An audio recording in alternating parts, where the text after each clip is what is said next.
Kembali lagi bersama channel kita semua.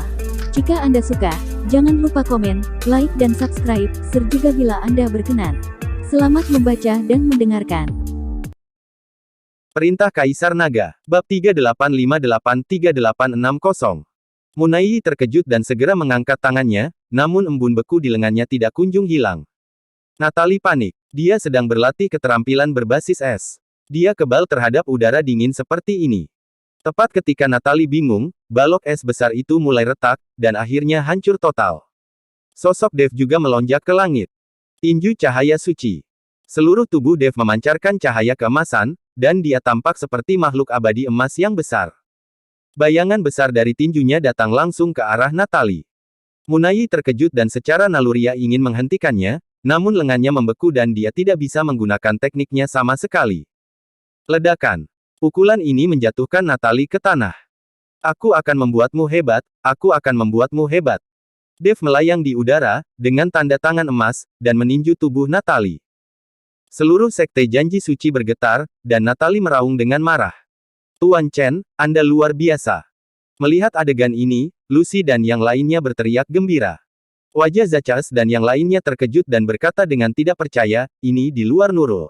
Dia berada di alam kesengsaraan transendensi tingkat keempat. Dia mempermainkan puncak alam kesengsaraan transendensi dan memukulinya dengan kejam. Tinju macam apa itu? Itu terlihat sangat mengesankan. Yosemite dan anggota keluargamu semuanya tercengang saat melihat Natalie ditinju ke tanah. Baru saja, diam-diam mereka senang karena Dev bukan tandingan Natalie, tetapi dalam sekejap, situasinya telah berbalik. Mereka benar-benar tidak percaya bahwa Dev masih tetap hidup di es besar gelombang dingin. Pada saat ini, tubuh Natalie telah terhempas ke tanah, tetapi Dev tidak memberinya kesempatan sama sekali, dan pukulan terus menghantamnya. Pakaian Natalie sudah compang-camping. Sebagai putri sulung keluargamu, dia kini dipukuli. Lupakan saja, semua pakaiannya compang-camping dan semuanya hilang, yang tidak bisa ditanggung oleh Natalie. Ah! Wajah Natalie memerah dan dia meraung seperti binatang buas. Segera setelah itu, gelombang kabut putih dingin meletus dari tubuh Natalie, membungkus tubuhnya. Dia tidak bisa membiarkan siapapun mempermalukannya begitu saja. Penghinaan seperti ini lebih buruk daripada aku dibunuh. Aku ingin kamu mati, aku pasti akan membuatmu mati. Natalie meraung marah, dia berharap dia bisa memakan Dev hidup-hidup. Sialan, kamu masih berani berteriak. Wajah Dev dingin, dan telapak tangannya tiba-tiba mengeluarkan badai yang tak ada habisnya. Badai melonjak dan menerbangkan kabut putih dingin yang menutupi tubuh Natalie. Kali ini, tubuh Natalie diekspos ke semua orang. Tutup matamu, tutup matamu. Melihat ini, Yosemite segera meminta semua orang di keluargamu untuk menutup mata. Namun, dia diam-diam membuka matanya untuk mengintip dari waktu ke waktu. Bagaimanapun, putri tertua dari keluargamu sangat mulia, dan Yosemite tidak akan memiliki kesempatan untuk melihatnya lagi di masa depan. Lucy dan yang lainnya tertawa terbahak-bahak, wajah mereka penuh lelucon. Natalie ini membunuh begitu banyak saudara perempuan mereka, dan dia pantas diperlakukan seperti ini. Para biksu lainnya tidak peduli. Mereka semua membuka mata lebar-lebar dan mulai mendiskusikannya secara kritis. Seperti yang diharapkan dari wanita tertua dari keluargamu, kulitnya sangat mulus. Lihat betapa putihnya itu. Mungkin karena melatih keterampilan tipe S. Seluruh kulitnya sangat jernih. Sungguh perjalanan yang tidak sia-sia. Meski tidak harta apa yang bisa saya dapatkan, dan saya bisa menghargai sosok putri sulung keluargamu, dan saya akan mati tanpa penyesalan. Natalie gemetar, dan semua komentar orang mencapai telinganya. Dev memandang Natalie sambil mencibir, bahkan tanpa berkedip. Di sini, di Dev, tidak ada rasa kasihan, hanya niat membunuh yang kuat. Natalie membunuh begitu banyak orang suci, Dev ingin membalaskan dendam mereka. Terlebih lagi, orang-orang suci itu semuanya telah menderita penghinaan, dan Dev ingin membiarkan Natalie merasakan penghinaan itu. Ah! Natalie menjadi gila, meraung keras, dan tiba-tiba menamparkan keningnya dengan satu tangan. Rusak, wanita tertua hendak membuka segel keluargamu. Yosemite yang diam-diam mengagumi sosok Natalie, ketika dia tiba-tiba menyadari langkah gila Natalie dan terkejut. Saya melihat tanda darah mulai muncul di kulit putih giok Natalie. Tanda darah itu sebenarnya membentuk pola yang sangat rumit di tubuh Natalie. Bahkan kulit Natalie menjadi merah saat ini. Seiring dengan garis kompleks yang menembus seluruh tubuh, aura mengejutkan muncul di tubuh Natalie. Kekosongan di sekitarnya terus-menerus bergetar, dan aura kekerasan mengalir ke segala arah seperti air pasang. Seluruh tubuh Natalie diselimuti cahaya merah, dan auranya terus melonjak. Apa yang terjadi? Apakah Natalie ini akan menerobos alam kesengsaraan transendensi dan naik ke alam Mahayana? Aura yang menakutkan. Begitu mudahnya menerobos alam Mahayana. Saya belum pernah melihat biksu alam Mahayana sebelumnya. Semua orang memandang Natalie dalam keheningan yang tertegun. Mereka semua dikejutkan oleh aura di tubuhnya. Tidak ada yang mengagumi tubuhnya lagi. Lucy dan yang lainnya juga terlihat cemas, mengkhawatirkan Dev. Dev sendiri juga mengerutkan kening, dia tidak menyangka bahwa Natalie benar-benar memiliki keterampilan jahat yang dapat meningkatkan kekuatannya secara instan. Anda tahu, Natalie ini berada di puncak alam kesengsaraan transendensi. Jika beruntung, dia akan menerobos alam Mahayana. Yosemite dan yang lainnya tidak senang dengan peningkatan kekuatan Natalie saat ini. Sebaliknya, mereka semua tampak khawatir. Mereka tahu bahwa melintasi alam kesengsaraan transendensi ke alam Mahayana adalah lompatan besar, dan jarak di antara mereka tidak mudah untuk dilintasi. Natalie telah berada di puncak alam kesengsaraan transendensi selama bertahun-tahun. Dia tidak dapat menemukan peluang yang tepat. Namun kini, Natalie telah membuka segel keluarga Mu dan secara paksa meningkatkan kekuatannya. Kalian harus tahu kalau setiap anggota langsung keluarga Mu mempunyai segel khusus keluarga Mu yang berisi kekuatan nenek moyang keluarga Mu. Namun, kekuatan penyegelan ini tidak bisa digunakan begitu saja, karena begitu diaktifkan, saat kekuatannya meningkat, tubuh juga akan mendapat serangan balik.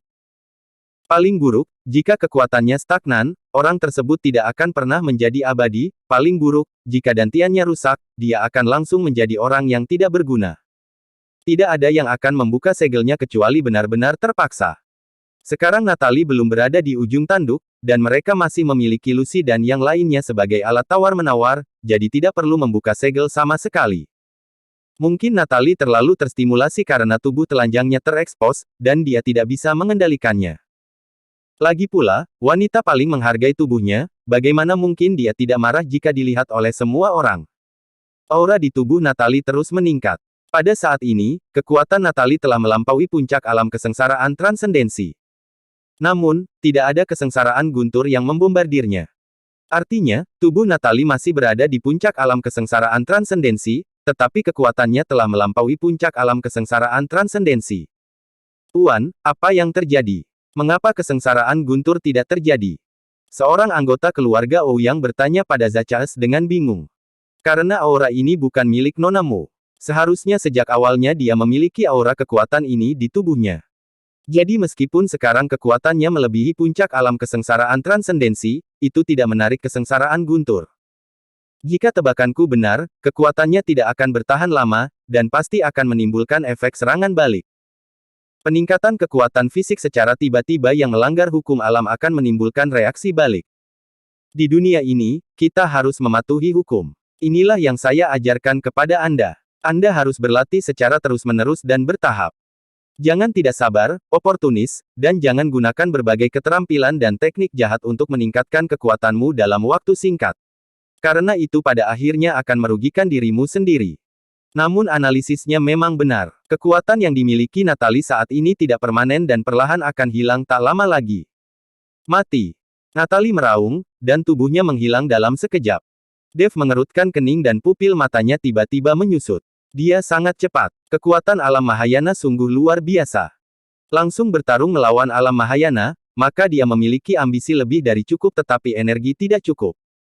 Anda tahu, saat seseorang mencapai alam yang lebih tinggi, kekuatannya meningkat secara eksponensial. Terutama persimpangan seperti celah dari alam kesengsaraan transendensi ke alam Mahayana. Anda harus tahu bahwa semakin tinggi alamnya, semakin sulit untuk menerobosnya. Beberapa orang hanya bisa terjebak dalam alam kesengsaraan transendensi sepanjang hidup mereka, dan tidak ada cara untuk menerobos ke alam Mahayana. Setelah menerobos alam kesengsaraan transendensi, seseorang menjadi tubuh semi-abadi, dan tidak jauh dari keabadian sejati. Seringkali setelah mencapai alam Mahayana, baik keadaan pikiran maupun pemikirannya juga berubah. Para biksu setelah alam Mahayana akan lebih memperhatikan budidaya, mereka hanya selangkah lagi dari keabadian. Godaan dan keinginan yang abadi akan semakin kuat. Inilah sebabnya mengapa di dunia surga dan manusia jarang terlihat biksu alam Mahayana berkeliaran, kebanyakan dari mereka berlatih dalam pengasingan. Jika tidak ada hal yang istimewa, seorang biksu alam Mahayana tidak akan berlarian. Kepala istana-istana Guanghan adalah pengecualian. Bagaimanapun, dia memikul tugas penting untuk membangun kembali istana Guanghan, dan tidak ada syarat baginya untuk berlatih dalam pengasingan. Dev mundur dengan tajam, tidak berani melawan Natali secara langsung.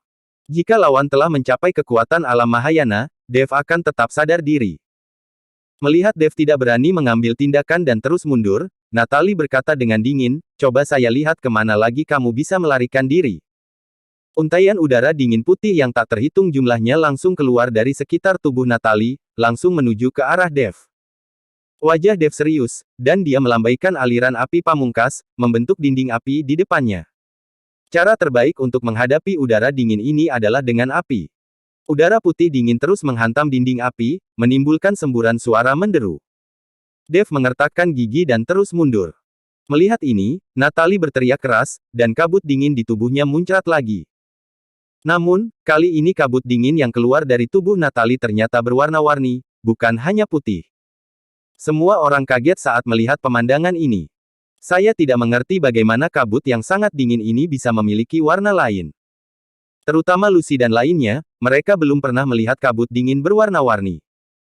Kabut dingin mengembun menjadi pedang panjang berwarna-warni di tangan Natali, dan kemudian bergegas menuju Dev. Gemuruh. Setelah suara keras, dinding api yang dibuat Dev dengan seluruh kekuatannya runtuh dalam sekejap di bawah kabut dingin. Tubuh Dev juga langsung terlempar dan jatuh dengan keras ke tanah. Dev sedikit mengernyit. Dia bisa merasakan betapa kuatnya aura Natali saat ini. Jangan berhadapan langsung dengannya. Orang ini menggunakan kekuatan eksternal untuk meningkatkan kekuatannya secara paksa. Seharusnya tidak memakan waktu lama. Gunakan kentunganmu dan coba tunda waktu sebanyak mungkin. Pada saat ini, Raja Iblis Awan Merah berkata dalam pikiran Dev. Dia juga takut Dev akan mati. Sekarang mereka berdua seperti belalang atas di tali, dan tidak ada yang bisa melarikan diri. Ketika Dev mendengar ini, saat dia mendarat di tanah, dia mengaktifkan langkah pengendalian api, dan tubuhnya langsung menghilang, dan kemudian muncul ratusan meter jauhnya.